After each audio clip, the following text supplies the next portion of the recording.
Hello friends, welcome to the learning zone. आपका इस channel पे स्वागत है। जैसे कि हमने इंट्रो क्लास में बताया था कि हम यहाँ पे आपको 6 से 10th क्लास तक का सिलेबस जो है वो कवर करवाएंगे, ऑलमोस्ट सभी सब्जेक्ट्स का। मेरा नाम मनोज कुमार है, मैं आपको साइंस टीच करूँगा। तो चलिए स्टार्ट करते हैं। आज का हमारा टॉपिक रहेगा फ्रेंड्स, व्हाट इज साइंस। सबसे पहले हम यही पढ़ेंगे कि विज्ञान क्या है। सब्जेक्ट है एक ये, ठीक है, लेकिन इसकी डेफिनेशन क्या होती है, इसकी ब्रांचेज क्या होती है, इसके बारे में आज हम पढ़ेंगे। तो चलिए स्टार्ट करते हैं। सबसे पहले हम देखते हैं कि साइंस की ब्रांचेज कौन कौन सी होती हैं। आपको इमेज में दिखाई दे रहा होगा। इसके अंदर क्या होता है, दो ब्रांचेज होती है मेन साइंस की, natural science and social science. Social science जिसको हम एसएसटी के नाम से जानते हैं, जो हमारा एसएस का सब्जेक्ट होता है। इसके अंदर सोशलॉजी और इकोनॉमिक्स, ये जो है वो इसकी ब्रांचेज हैं। इसके अलावा नेचुरल साइंस जो होता है, इसके अंदर होता है physical science and biological science. Physical science के फिर आगे तीन पार्ट्स होते हैं, physics, chemistry and earth science, जिसको हम ईवीएस के नाम से भी जानते हैं या इन्वायरमेंट स्टडी के नाम से भी जानते हैं। उसके बाद बायोलॉजिकल जो होता है, जिसको हम बायोलॉजी कहते हैं, इसके दो पार्ट्स होते हैं, जूलॉजी और botany. Zoology means the study of animals, ठीक है, और botany the study of plants, ठीक है। तो पौधों के बारे में इस बायोलॉजिकल जो है वो उसका मीनिंग क्या होता है, उसका मीनिंग होता है the study of living things, ठीक है। जो सजीव चीजें होती है, जो सांस ले सकती है, जो चल फिर सकती है, उनको हम क्या कहते हैं, लिविंग थिंग्स कहते हैं, ठीक है। तो जो प्लांट्स होते हैं वो भी और एनिमल्स होते हैं वो भी, दोनों के दोनों लिविंग्स होते हैं। तो प्लांट्स की जो स्टडी होती है वो बॉटनी में की जाती है और जूलॉजी के अंदर जो है वो एनिमल्स की स्टडी की जाती है। आगे हम देखते हैं, ये साइंस की डेफिनेशन है, study of everything which is happening in the universe. यानी इस यूनिवर्स के अंदर जो कुछ भी घट रहा है, जो कुछ भी घटित हो रहा है, कोई भी घटना हो रही है, उसकी स्टडी करना, उसके बारे में पता लगाना कि ऐसा क्यों हुआ, उसको हम क्या कहते हैं, सिंपली जो है वो हम उसको ही साइंस कहते हैं। जैसे मान लीजिए कोई भी है, जैसे अर्थ हमारी रोटेट करती है, ठीक है, तो उसके बारे में साइंटिस्ट ने पता लगाया, वैज्ञानिकों ने पता लगाया कि अर्थ जो है वो कैसे रोटेट करती है, किस डायरेक्शन में रोटेट करती है, ठीक है। तो ये सब जो यूनिवर्स में कुछ भी हो रहा है, कुछ भी, उस सब की स्टडी जो है वो, उसको हम साइंस कहते हैं। नेक्स्ट देखते हैं, साइंस की जो ब्रांचेस थी, जैसे मैंने आपको बताया था स्टार्टिंग में। तो पहली ब्रांच जो है वो फिजिक्स है, ये फिजिकल साइंस के अंदर आती है। इसकी डेफिनेशन क्या होती है, a branch of science that deals with matter and energy and their interactions. Means कि ये साइंस की वो ब्रांच है जो मैटर और एनर्जी, इन दोनों के बारे में स्टडी करती है। मैटर क्या होता है, मैटर को हम सिंपली हिंदी में पदार्थ कहते हैं, ठीक है, और एनर्जी क्या होता है, ऊर्जा होता है। हर एक कोई भी एक मैटर है, पार्टिकल है, उसके अंदर ऊर्जा होती है, ठीक है, और उनके बीच का जो इंटरेक्शन होता है वो किस तरह से एक दूसरे से रिएक्ट करते हैं, ये इन सब की स्टडी जो है वो फिजिक्स में की जाती है। गैलीलियो गैलीली, इनको जो है वो फादर ऑफ फिजिक्स कहा जाता है, फादर ऑफ मॉडर्न फिजिक्स, ठीक है। उसके बाद एग्जाम्पल से समझते हैं हम। मोशन के बारे में सुना होगा, मोशन जो है वो फिजिक्स से रिलेटेड है, लॉ ऑफ मोशन पढ़े होंगे आपने, ठीक है। तो पहला जो है वो हमारा, जैसे एक एथलीट है, वो दौड़ रही है, रेक्टिलिनियर मोशन कहते हैं इसको।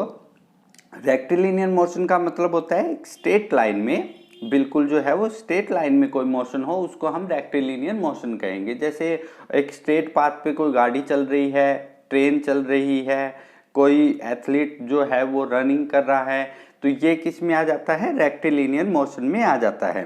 सर्कुलर मोशन, सर्कल का आपको पता है, सर्कल किसे कहते हैं, यानी राउंड शेप में, जो जैसे घड़ी की सुइयां घूमती है, गाड़ी के पहिए घूमते हैं, ये क्या होता है, सर्कुलर मोशन होता है। रोटेशनल में क्या होता है, जो रोटेट करते हुए चलते हैं, जैसे कि फुटबॉल है, क्रिकेट बॉल है, जो रोटेट करते हुए चलते हैं उसको हम रोटेशनल मोशन कहते हैं। और पैरियोडिक मोशन वो होता है जो एक इक्वल इंटरवल ऑफ टाइम के बाद जो है वो रिपीट होता रहता है। ठीक है, जैसे घड़ी का पेंडुलम होता है, घड़ी का पेंडुलम एक बार इधर जाएगा, एक बार इधर जाएगा और एक ही पोजीशन में बार बार जो है वो मूव करेगा।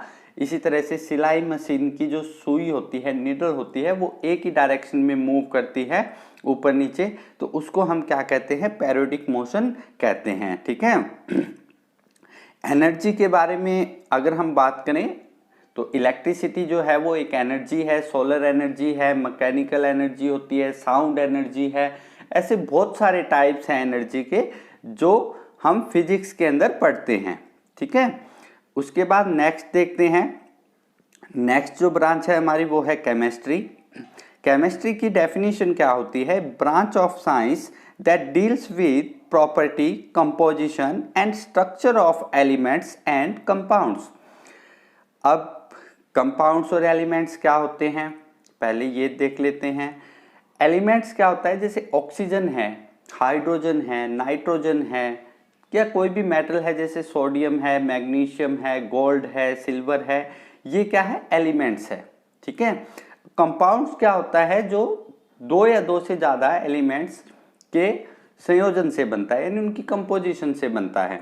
एलिमेंट्स को हम हिंदी में क्या कहते हैं, तत्व कहते हैं, और कंपाउंड्स को कहते हैं यौगिक। ठीक है, तो दो या दो से अधिक तत्वों से मिलके जो है वो एक यूनिफॉर्म कंपोजिशन के अंदर जब वो जुड़ते हैं तो उनसे यौगिक बनता है।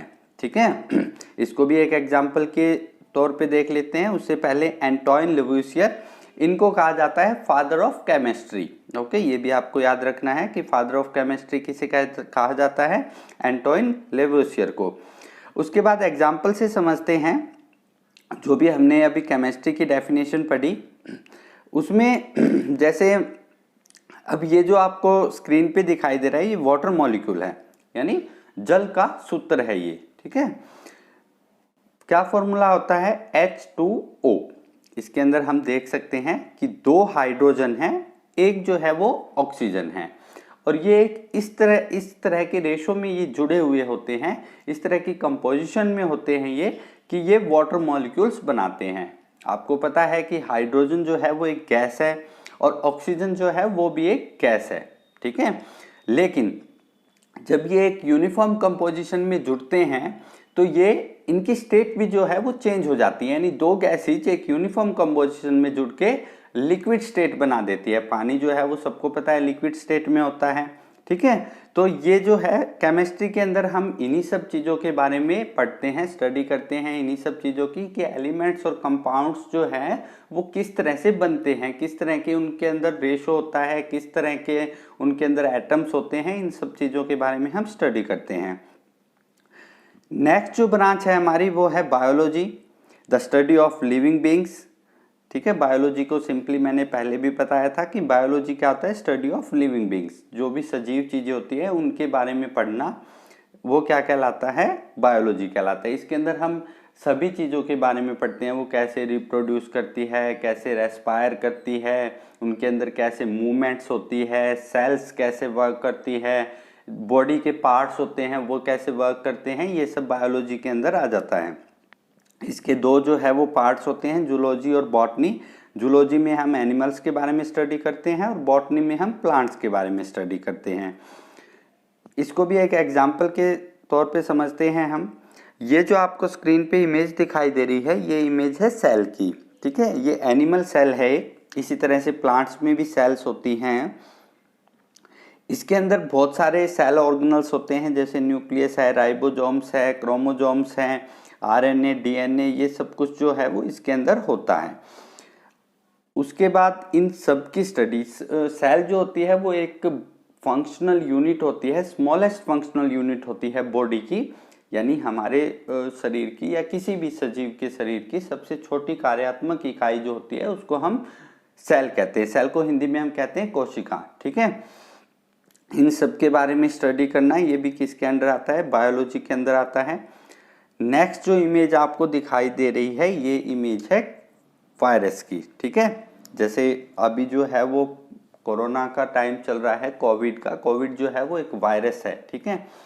लेकिन वायरस जो होते हैं उनकी एक अलग कैटेगरी होती है। वायरस जो है वो लिविंग्स में भी आते हैं और नॉन लिविंग्स में भी आते हैं, ठीक है। जैसे बैक्टीरिया होता है, फंगस होती है, प्रोटोजोआ होता है, एल्गी होती है, ये सब ग्रुप्स है, ठीक है। ये सब ग्रुप्स है, ये सारे आते हैं लिविंग्स में। एक वायरस जो होता है वो दोनों के अंदर आता है, लिविंग्स में भी और नॉन लिविंग्स में भी। अब नॉन लिविंग्स में ये क्यों आता है? क्योंकि वायरस एक जो है वो इस तरह का होता है कि उसके जब तक वो किसी बॉडी के अंदर एंटर नहीं करेगा, यानी मान लो कोई भी एक वायरस है किसी भी तरह का, वो जब तक किसी अनदर लिविंग बॉडी के अंदर जो है वो एंट्री नहीं करेगा तब तक वो नॉन लिविंग की तरह ही बिहेव करता है, यानी उसके अंदर किसी तरह की मूवमेंट नहीं होगी, किसी तरह की ग्रोथ नहीं होगी, ठीक है। जैसे वो हमारी बॉडी के अंदर एंटर करेगा वैसे जो है वो एक्टिव हो जाता है, उसके अंदर लिविंग्स के कैरेक्टर्स आ जाते हैं, वो बहुत फास्ट रैपिडली जो है वो ग्रोथ करना भी स्टार्ट कर देता है, मूवमेंट भी करता है, ठीक है, जिसकी वजह से वो हमें बहुत जल्दी बीमार बना देता है, ठीक है, हमारे शरीर में बहुत जल्दी फैल जाता है। तो ये था, ये इन सब की स्टडी जो है वो भी इसमें आती है बायोलॉजी में। और एरिस्टॉटल को जो है वो कहा जाता है फादर ऑफ बायोलॉजी, ठीक है। ये ग्रेट फिलोसफर थे, फिलोसफर को हिंदी में दार्शनिक कहते हैं, ठीक है। एरिस्टॉटल के नाम आपने सुना होगा ज़रूर। इनको फादर ऑफ पॉलिटिकल साइंस भी कहा जाता है और फादर ऑफ बायोलॉजी भी कहा जाता है। तो ये था फ्रेंड्स हमारा आज का टॉपिक। उम्मीद करता हूँ आपको पसंद आया होगा। और आज शाम को जो है वो हम एक नई वीडियो और अपलोड करेंगे जिसमें हम केमिस्ट्री का जो फर्स्ट चैप्टर है क्लास 10th का, केमिकल रिएक्शन एंड इक्वेशन, उसको स्टार्ट करने वाले हैं। तो फ्रेंड्स अगर हमारी जो वीडियो है और हमारा चैनल आपको पसंद आ रहा है तो प्लीज़ इसे सब्सक्राइब कर दीजिए, शेयर कर दीजिए। Okay bye, have a nice day.